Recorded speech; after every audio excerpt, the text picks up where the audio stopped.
আমি বাইজিদ এখন মৃত্যুবরণ করব। এই নীলফামারী শহর থেকে যখন আমার চুয়াডাঙ্গাতে ফোন দেওয়া হবে, আমার মা, আমার বাবা কিংবা আমার স্ত্রীর কাছে যখন ফোন দেওয়া হবে, আমার লাশটা আমার বাসায় পৌঁছানোর পূর্বে আমার মা ডাক দিয়ে বলবে আমার সন্তান মৃত্যুবরণ করেছে। আমার বাবা ডাক দিয়ে বলবে আমার কলিজার টুকরা একমাত্র সন্তান ছেলেটা মৃত্যুবরণ করেছে।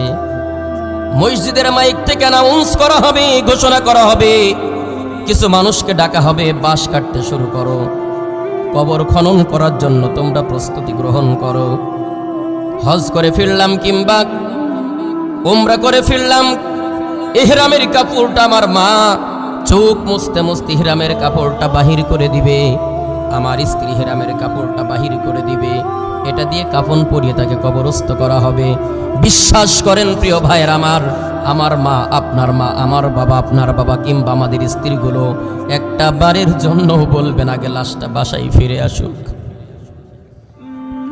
20টা বছর সংসার করলাম, আমাদের মা কখনো বলবে না 30টা বছর সন্তানটারে মানুষ করলাম।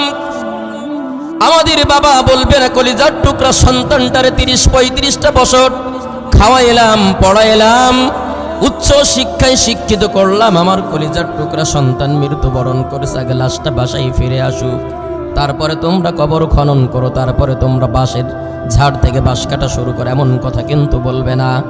মৃত্যুবরণ করেছে সেই নীলফামারীতে, চুয়াডাঙ্গাতে আসতে আসতে প্রায় 12 ঘন্টা, 10 ঘন্টা, 9 ঘন্টা লেগে যাবে, অনেক বেলা হয়ে দেরি হয়ে যাবে। আসতে যতটুকু দেরি, লাশটা কবরস্থ করতে অতটুকু পর্যন্ত দেরি করবে না। কথা বলেন ঠিক না বেঠিক?